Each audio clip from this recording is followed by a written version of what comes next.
Hello friends, mission IAS में आपका स्वागत है। आज हम विजन आईएएस के 17th एंड 18th जनवरी वाले डेली करंट अफेयर्स डिस्कस करेंगे। So friends, let's move to the first article. तो बेसिकली मिनिस्ट्री ऑफ रेलवेज ने आयरन और पॉलिसी 2021 रिलीज किए हैं that will govern the allocation of rakes and transportation of iron ore.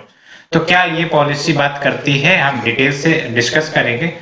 So basically this policy aims to meet the complete requirement of transportation of iron ore customer, यानी कि जो भी company है जो iron ore के माध्यम से iron produce करती है, फॉर एग्जांपल टिस्को यानी कि Tata steel and iron company, या फिर ऐसी अन्य कंपनियां जिनको आयरन ओर की रिक्वायरमेंट होती है। तो आपको पता होगा कि सबसे इम्पोर्टेंट एस्पेक्ट जो है वो ट्रांसपोर्टेशन का आता है। Higher priority will be given to the movement of iron और traffic for domestic manufacturing activity, यानी कि ये जो फ्राइट रेलवेज हैं जो डिफरेंट प्रोडक्ट्स डिलीवर करते हैं from the one location to the another, let's say it can be coal, it can be iron, it can be steel. तो क्या कहा जा रहा है इसके तहत कि अगर आयरन और वाले फ्लाइट रेलवे मूव करेंगे तो प्रायोरिटी इन्हीं को दी जाएगी। आपको एग्जांपल के साथ बताता हूँ, जैसे पैसेंजर ट्रेन होते हैं या फिर जो एक्सप्रेस ट्रेन होते हैं या सुपर फास्ट ट्रेन होते हैं, तो आप जनरली देखोगे कि जब भी कोई सुपर फास्ट ट्रेन क्रॉस करती है तो पैसेंजर ट्रेन को हॉल्ट कर दिया जाता है। तो उसी प्रकार से ये फ्राइट ट्रेन जो है इसमें डिफरेंट प्रोडक्ट्स कैरी ऑन किए जाते हैं।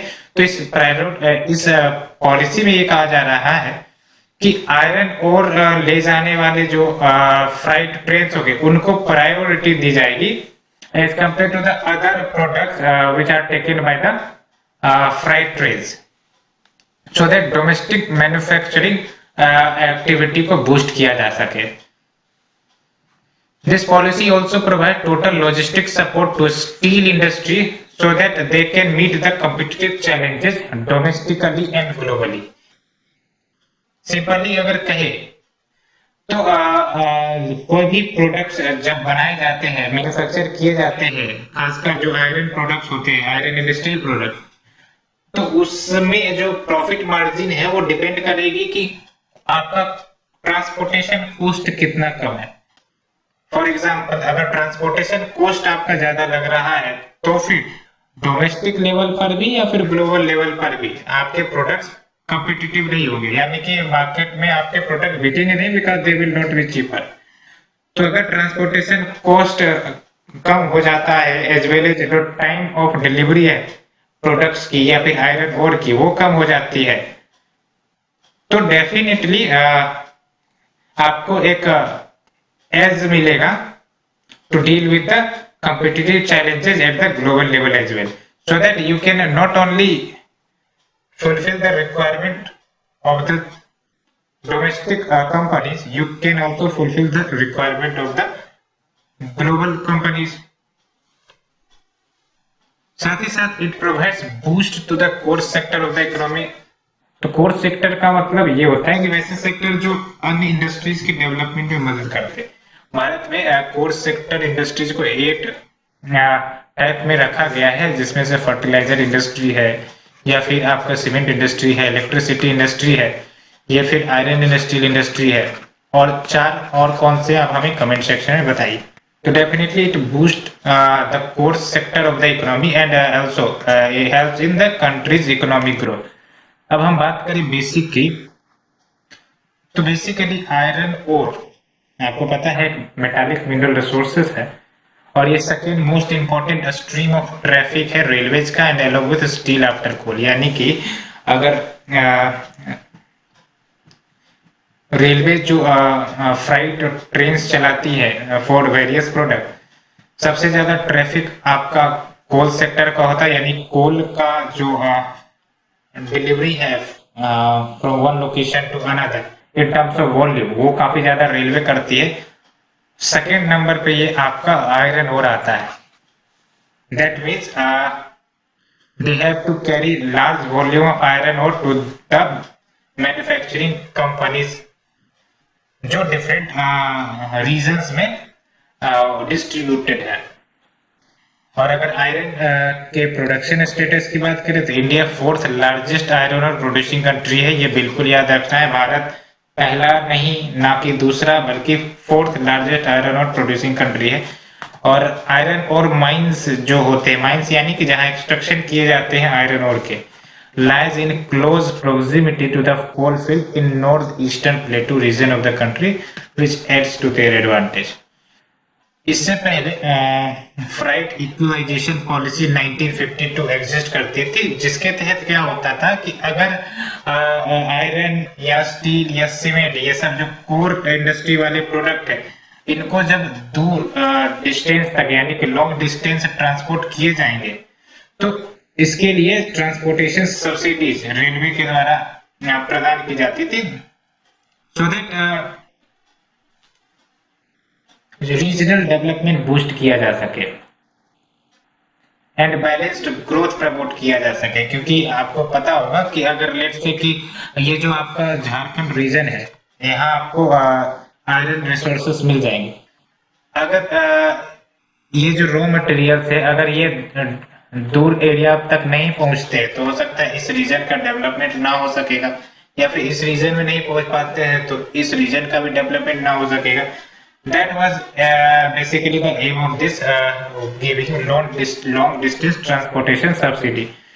यानी कि अगर आप कन्याकुमारी से लेकर जम्मू एंड कश्मीर के पास आप प्रोडक्ट्स को, यानी कि ये जो 8 कोर प्रोडक्ट्स है इंडस्ट्रीज के, लेके जाते हो तो आपको सब्सिडी दी जाएगी। तो आप यहाँ देख सकते हो, the policy was intended to redistribute natural resources so as to provide equal access to everyone. But सबसे बड़ी विडंबना ये रही कि लॉन्ग डिस्टेंसेस वाले रीजन के लिए तो फायदा रहा, जैसे मुंबई या फिर दिल्ली या फिर ये आपका गुजरात रीजन, इन सब के लिए तो फायदा रहा, बिकॉज यहाँ से जो जमशेदपुर वाले रीजन से जो आयरन और प्रोड्यूस होते थे, ये जो प्रोडक्ट्स बनते थे, वो रेलवेज के सहारे ये इन रीजन में चले जाते थे और इंडस्ट्रीज का डेवलपमेंट आपको इन रीजन में देखने को मिला। और जो डेवलपमेंट सराउंडिंग द झारखंड या जमशेदपुर रीजन या फिर बिहार रीजन में होने चाहिए थे, वहां पर नहीं हो सके। दैट्स व्हाई दिस जो पॉलिसी है यानी कि फ्राइट इक्विलाइजेशन पॉलिसी, इन्होंने कहीं ना कहीं जो रिसोर्स सरप्लस स्टेट रहे हैं लाइक बिहार उड़ीसा, उनको इंडस्ट्रियल डेवलपमेंट से प्रिवेंट किया है and was eventually scraped in 1993 when the Indian economy was liberalised.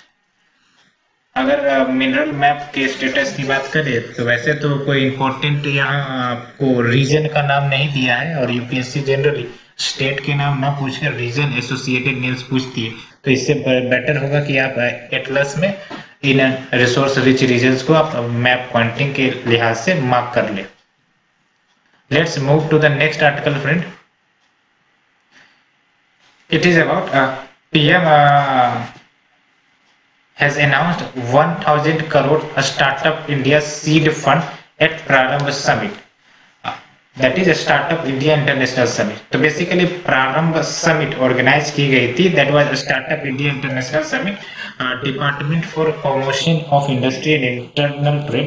ये याद रखना है कि ये जो DPIIT, ये ministry of commerce and industry के अंतर्गत आती है। तो इस समिट का ऑब्जेक्टिव ये था कि जो टॉप पॉलिसी मेकर्स है, इंडस्ट्रियलिस्ट है, एकेडमिशियंस है, investors, startups and all concerned stake holders from across the globe, उन्हें एक साथ एक प्लेटफॉर्म पे लाया जाए। This summit also mark the 5th anniversary of the startup India initiative, because startup India initiative आपको याद हो तो 16 जनवरी 2016 को ही लॉन्च की गई थी, तो इसके 5 साल पूरे हो गए हैं। और DPIIT के अनुसार अगर हम स्टार्टअप के डेफिनेशन या एलिजिबिलिटी क्राइटेरिया की बात करें तो एनी एंटिटी यानी कि कंपनी कैन बी क्लासिफाइड या considered as a startup if it is up to 10 years of old from the date of incorporation. यानी कि अगर कोई कंपनी 1 जनवरी 2000 में इनकॉर्पोरेट हुई है तो they can be referred as a startup up to 31st December 2010। But certain criteria और भी है कि जो टर्नओवर होने चाहिए स्टार्टअप्स के वो लेस देन 100 करोड़ होने चाहिए in any of the previous financial year. और स्टार्टअप इंडिया सीड फंड ये जो 1000 करोड़ का सेटअप किया गया है, it will provide the startups with initial capital to start and grow their businesses. क्योंकि सबसे बड़ी विडंबना स्टार्टअप कंपनीज की ये रहती है कि उनके पास जो कैपिटल है वो नहीं हो पाते, जिसके कारण वो अपने प्रोडक्ट्स को मैन्युफैक्चर नहीं कर पाते लार्ज स्केल पर, ना ही उसे एक्सपोर्ट या फिर डिस्ट्रीब्यूट कर पाते। तो अगर ये कैपिटल उन्हें मिलेगी तो डेफिनेटली उनके प्रोडक्शन में बढ़ोतरी देखने को मिलेगी और इकोनॉमीज एट स्केल पर प्रोड्यूस किए जा सकते हैं और both domestic as well as global level के जो डिमांड उन्हें भी फुलफिल किया जा सकता है इनके द्वारा। तो this guarantees would also be given to help them raise debt capital going ahead। यानी कि गवर्नमेंट गारंटी प्रदान करेगी इन स्टार्टअप्स को कि वो अगर चाहे तो लोन भी रेज कर सकते हैं for their capital if the capital is insufficient to fulfill their requirement।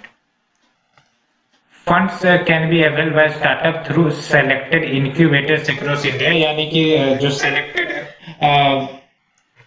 Businesses होंगे या फिर आप कह सकते हो इट कैन बी बैंक्स या फिर फाइनेंशियल इंस्टीट्यूशन जो गवर्नमेंट ऑफ इंडिया सेलेक्ट करेगी, उन्हीं के माध्यम से फंड को अवेल किए जा सकते हैं स्टार्टअप के द्वारा। और अगर हम स्टार्टअप स्टेटस की बात करें भारत के क्षेत्र में, तो Bharat world's third largest startup ecosystem है which has helped several budding entrepreneurs to come up with innovative technologies and become big corporation। Third largest startup ecosystem का मतलब कि पर ईयर पूरे विश्व में या जो देश में स्टार्टअप्स रजिस्टर किए जाते हैं, भारत तीसरे नंबर पर आता है। और यहाँ पे गुड स्टेटस देख सकते हो कि 45% जो स्टार्टअप्स सेटअप किए जा रहे हैं वो टायर 2 और टायर 3 सिटीज में है। और these startups are acting as brand ambassador of the local product. यानी कि जो लोकल प्रोडक्ट्स हैं उन सिटीज के उन्हें प्रोड्यूस किया जा रहा है इन स्टार्टअप के द्वारा और उन्हें प्रमोट किया जा रहा है so that vocal for local तो हो ही, साथ ही साथ लोकल टू ग्लोबल लेवल पर इन्हें प्रमोट किए जा सके। Let's move to the next article friend। It is about north eastern states lead in power supply infrastructure push। यानी कि north eastern state power supply infrastructure को ले डाउन करने में काफी ज्यादा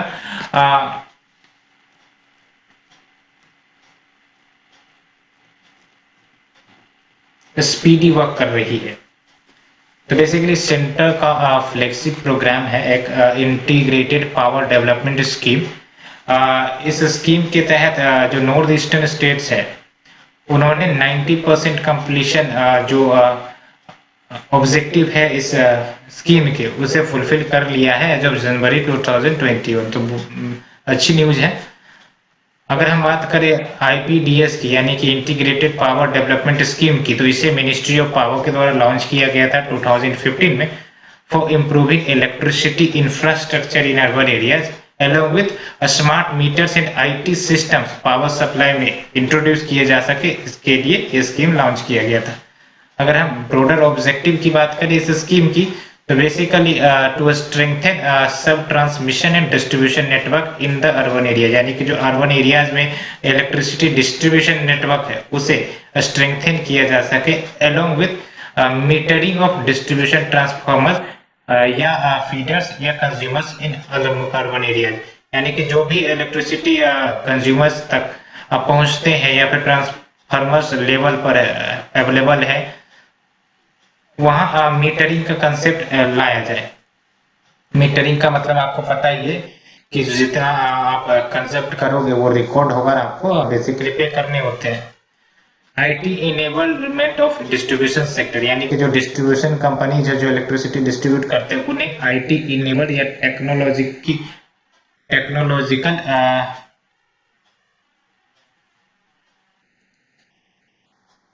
टेक्नोलॉजिकली सक्षम बनाया जाए and strengthening of distribution network under the restructured accelerated power development and reforms program।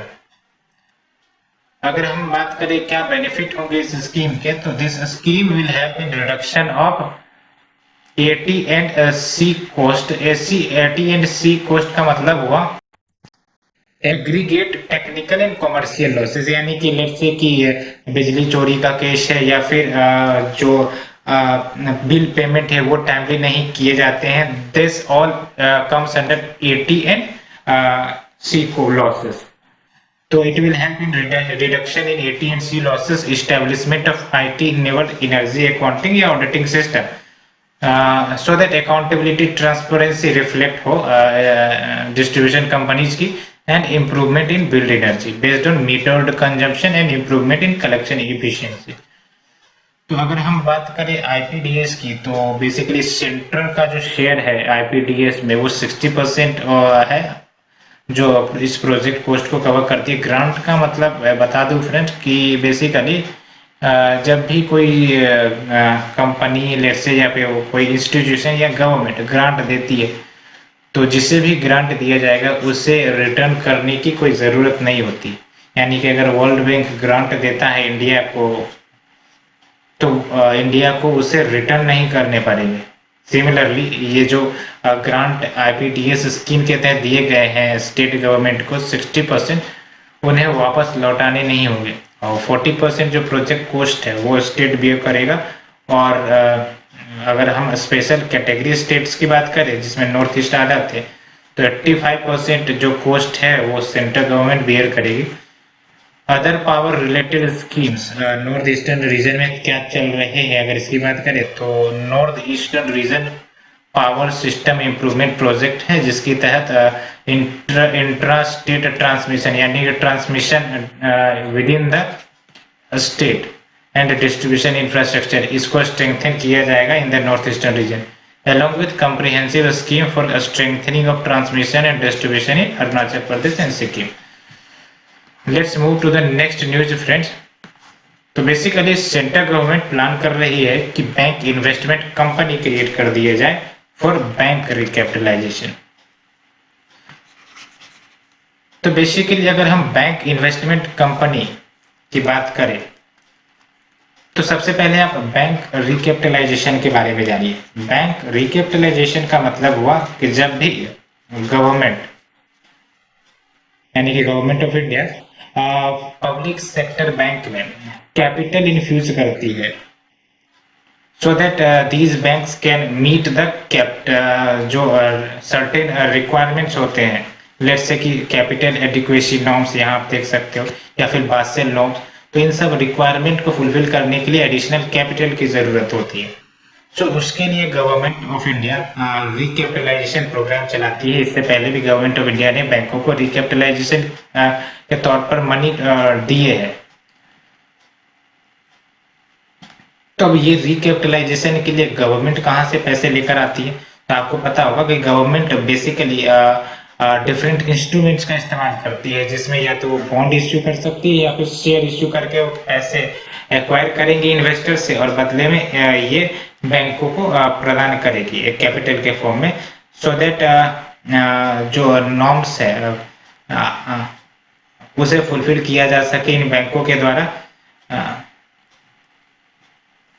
तो बैंक इन्वेस्टमेंट कंपनी के सेटअप करने का सजेशन कहाँ से आया है, तो बेसिकली पीजे नायक कमेटी, उन्होंने अपने report that is governance of board of bank in India, इस रिपोर्ट में सजेशन दिया था। तो आपको याद रखना है कि पीजे नायक कमेटी किस ऑब्जेक्टिव के लिए बनी थी, तो it was on governance of board of banks in India. तो क्या रिकमेंडेशन दिए गए थे इस रिपोर्ट में, तो इस रिपोर्ट ने रिकमेंड किया था कि जो गवर्नमेंट के शेयर है, यानी कि पब्लिक सेक्टर बैंक में आपको पता है गवर्नमेंट मेजर शेयर होल्डर होते हैं, मोर देन 51% शेयर गवर्नमेंट के द्वारा ही होल्ड किए जाते हैं। तो इस रिकमेंड किया गया था कि जो शेयर है गवर्नमेंट के बैंकों में वो बेसिकली ट्रांसफर कर दिए जाए बैंक इन्वेस्टमेंट कंपनी के हाथों में, जो पेरेंट होल्डिंग कंपनी के रूप में कार्य करेगी of all these public sector bank, और जिसका बेनिफिट होगा कि जो भी पब्लिक सेक्टर बैंक्स होंगे वो पब्लिक लिमिटेड बैंक बन जाएंगे। और अगर हम बैंक इन्वेस्टमेंट कंपनी की बात करें, तो ये एक ऑटोनोमस बॉडी होगी जिसके पास पावर रहेगा कि बोर्ड ऑफ डायरेक्टर्स को अपॉइंट कर सके एंड अन्य policy decisions about their subsidiary उसके ऊपर भी प्रॉपर डिसीजन ले सके। क्या बेनिफिट होंगे अगर बैंक इन्वेस्टमेंट कंपनी सेटअप कर दी जाती है? तो इसकी मदद से गवर्नमेंट का जो शेयर है पब्लिक सेक्टर बैंक में उसे स्ट्रेटेजिकली लेस देन या स्ट्रेटेजिकली अप टू 51% तक कम किया जा सकेगा। आपको पता है कि काफी ज्यादा सजेशंस आते हैं गवर्नमेंट को कि पब्लिक सेक्टर बैंक को अगर रिफॉर्म करना है तो गवर्नमेंट इंटरवेंशन सबसे पहले हटाने होंगे, यानी कि गवर्नमेंट की जो रोल है बैंकिंग सेक्टर में उससे कम करनी पड़ेगी। वो कम तभी होगी जब अपने जो शेयर है गवर्नमेंट के उसे वो कम कर दे, so that more autonomous bank बने जस्ट लाइक प्राइवेट सेक्टर और इफिशियंसी बढ़ाई जा सके बैंकों की।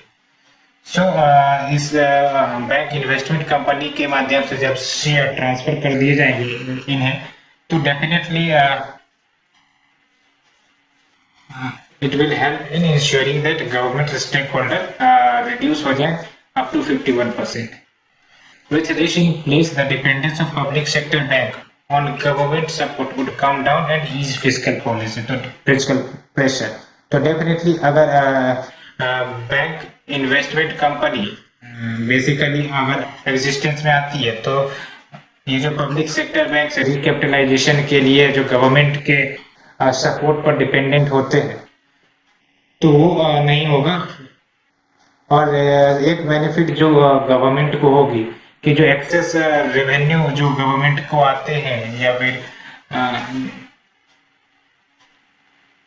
गवर्नमेंट जो ये रिकैपिटलाइजेशन के माध्यम से इन्हें इन्वेस्ट कर देती है तो वो नहीं करने पड़ेंगे, तो जो पैसे रेवेन्यू के रूप में बचेंगे वो किसी अदर इंफ्रास्ट्रक्चर प्रोजेक्ट या फिर इकोनॉमिक रिफॉर्म्स या फिर ये जो इकोनॉमिक स्लोडाउन चल रहा है इनको ठीक करने में लगाए जा सकते हैं।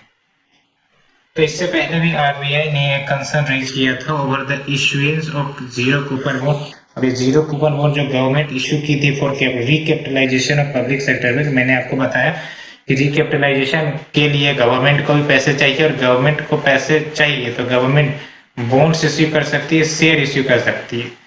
तो गवर्नमेंट ने पहले के रिकैपिटलाइजेशन के लिए जीरो कूपन बॉन्ड्स इश्यू किए थे, तो आरबीआई ने ऐसे बॉन्ड्स के ऊपर कंसर्न रेज किए थे क्योंकि सबसे इंपॉर्टेंट बात अगर जीरो कूपन बॉन्ड्स के कहे तो ऐसे बॉन्ड्स नॉन इंटरेस्ट बियरिंग होते हैं, यानी कि ये बॉन्ड आप अगर खरीदते हो गवर्नमेंट से लेते हो तो आपको कोई इंटरेस्ट नहीं मिलेंगे। लेकिन अब इसके बेनिफिट क्या होंगे अगर कोई इन्वेस्टर इसे लेता है, तो जब भी आप ऐसे बॉन्ड्स को लोगे यानी कि जीरो कूपन बॉन्ड को आप जब लोगे तो आपको डिस्काउंट में बेचे जाएंगे, यानी कि अगर 100 रुपये का फेस वैल्यू है इस बॉन्ड का तो आपको हो सकता है 50 रुपये या फिर 40 रुपये में ही ये बॉन्ड बेच दिए जाए। तो आपको definitely at the time of buying उसी समय आपको फायदा पहुंच गया। That's why it this type of bonds looks attractive और जो इन्वेस्टर्स है वो इन बॉन्ड्स में इन्वेस्ट करते हैं। बैंक रिकैपिटलाइजेशन की तो बात कर ली friends, let's move to the next article. It is about International Migration 2020 highlights that was released by the UN Department of Economic and Social Affairs, that is UNDESA। हम बात करेंगे क्या ग्लोबल फाइंडिंग्स रहे हैं इस हाईलाइट के। तो basically current status अगर हम बात करें इंटरनेशनल माइग्रेंट्स की तो it is about 3.6% of the world population. और कोविड-19 के आने के बाद जो इंटरनेशनल माइग्रेंट्स के जो मूवमेंट है वो कर्व हो गए, आपको पता है, because of the all the transportation sector has been restricted down and जिसके कारण जो भी माइग्रेंट्स वो अपने घर वापस लौट गए। और इसके कारण और क्या इफेक्ट हुआ कि जो रिमिटेंसेस आते थे फैमिलीज के पास वो भी कम हुए।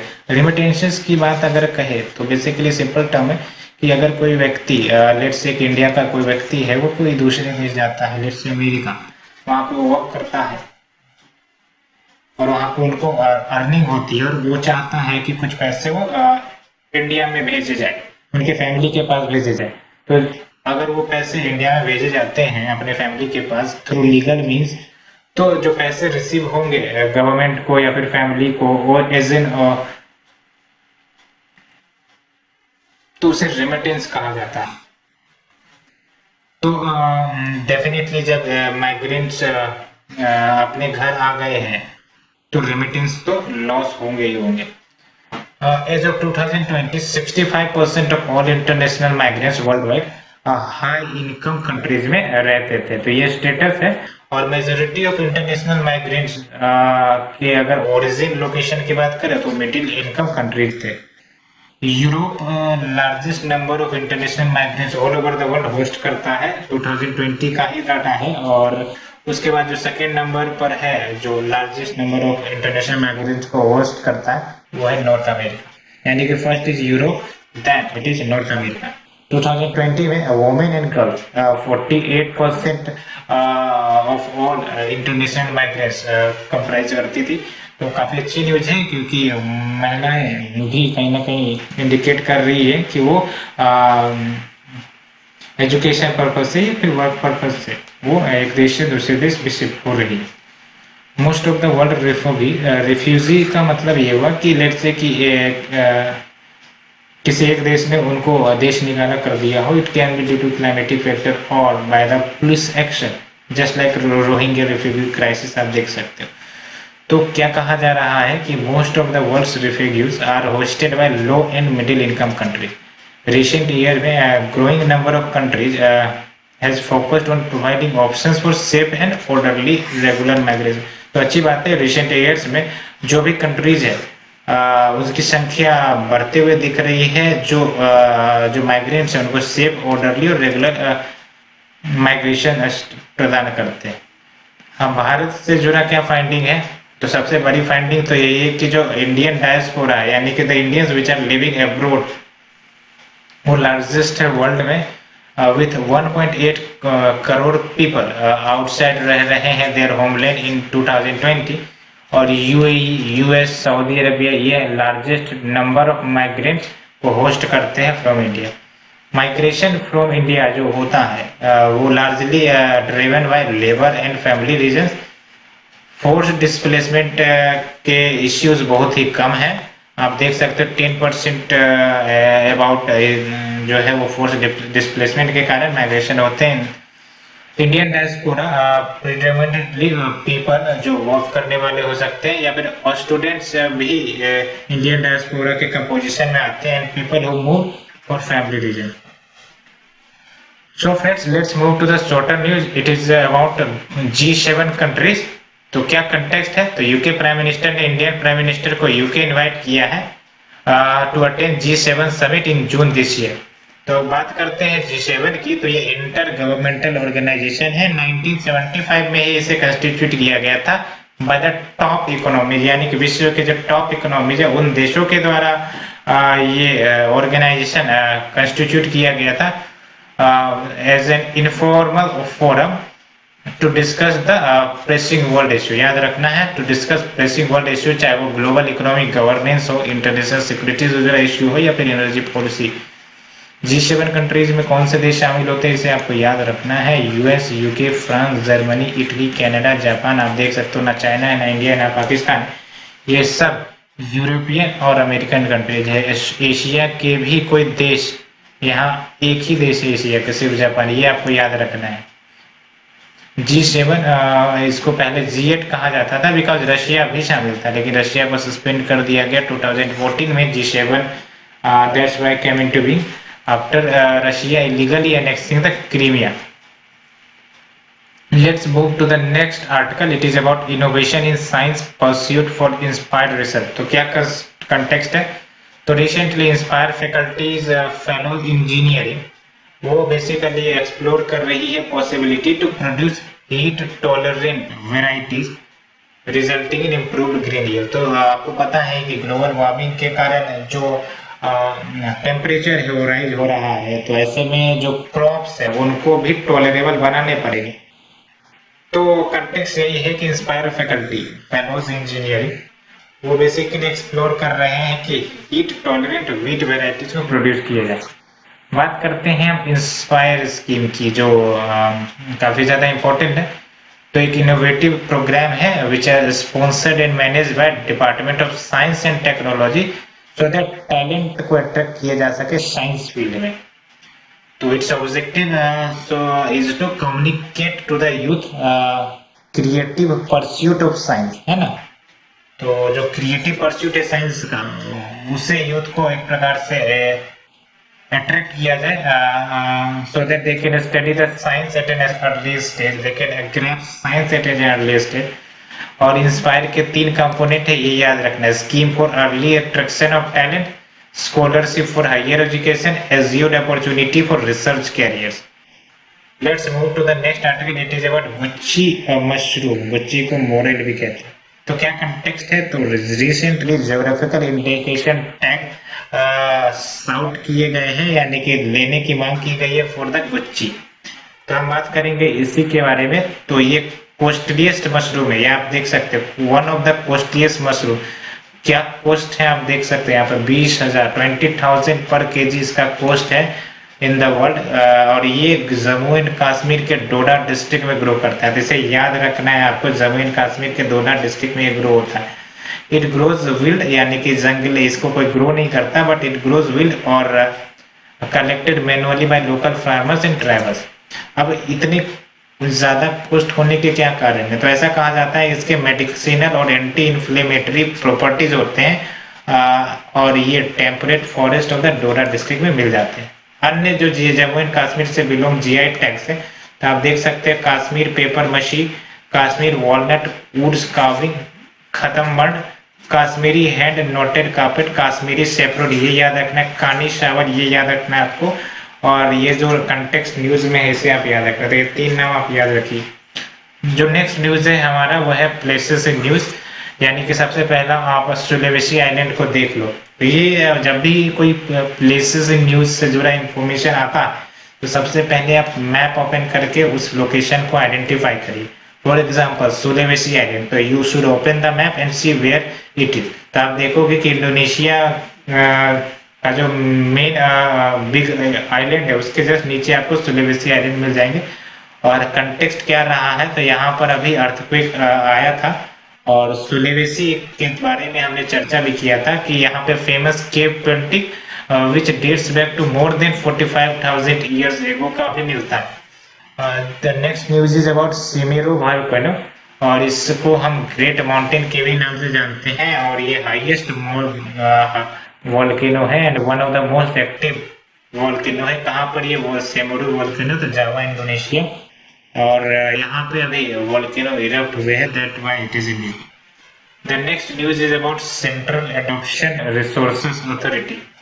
तो ये स्टैट्यूटरी बॉडी है जो ministry of women and child development के अंतर्गत आती है। It functions as the nodal body for adoption of Indian children, है ना। तो इंडियन चिल्ड्रन को एडॉप्ट करना है तो उसके लिए नोडल बॉडी यही है, और मैंडेटेड है कि वो मॉनिटर करे, रेगुलेट करे in country and inter country adoption.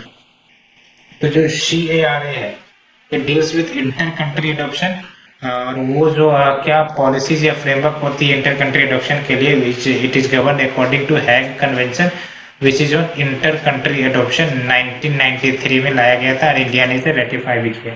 तो ये याद रखना है कि Hague convention is on inter country adoption, और इंडिया हैज रेटिफाइड इट। और अगर हम CARA यानी कि सेंट्रल एडॉप्शन रिसोर्स अथॉरिटी की बात करें, तो primary deals with adoption of orphan, abandon and surrender children through its associated recognised adoption agency. The next news is about Statue of Unity. तो क्या कंटेक्स्ट है, तो बेसिकली सीमलेस कनेक्टिविटी फैसिलिटेट करने के लिए, so that persons can go to the Statue of Unity, PM Modi ने 8 train flag of किए हैं जो डिफरेंट रीजन से ओरिजिनेट होंगे, और वो कनेक्ट करेंगे स्टेटस ऑफ यूनिटी को। टुक्के विद्या इन गुजरात, टुक्के विद्या में ही ये स्टेटस ऑफ यूनिटी है बेसिकली आपका। अगर हम बात करें स्टेटस ऑफ यूनिटी की, तो टॉलेस्ट स्टेच्यू है of the world, 182 meter height है इसकी, और ये situated on the isle of Sadhu Bet in the river Narmada at Kevadia. Statue showcases Sardar Vallabhbhai Patel vision on unity, patriotism, inclusive growth and good governance. Let's move to the last article friend. It is about column drawing. Art and culture से questions आ सकते हैं, important है। तो ये traditional Indian art form है southern India का, जिसमें geometric patterns जो है वो फ्लोर पर बनाए जाते हैं। जियोमेट्रिक पैटर्न में आपका ट्रायंगल, सर्कुलर कुछ भी हो सकता है। तो इन्हें ड्रॉ जो किया जाता है so that health and prosperity bring करने के लिए इनटू द हाउसेस, जहाँ पे डिस्प्ले किए जाते हैं। रॉ मटेरियल जो है इसमें आप edible like rice flour pulses leaves का इस्तेमाल किए जाते हैं। मोटिव्स यानी कि जो थीम है इसमें लोटस हो सकते हैं, फिश, बर्ड, जो रिफ्लेक्ट करते हैं unity of man and beast. Most of the design जो है वो सर्कुलर होते हैं, exhibiting a sense of endlessness of time. Time अनंत है। Sun, moon, other zodiac science are also common theme. So friends, ये थी हमारी आज की आर्टिकल। होप आपको ये पसंद आ रही होगी, और अगर पसंद आ रही है तो प्लीज लाइक शेयर सब्सक्राइब जरूर करें। Thanks friend, thank you very much.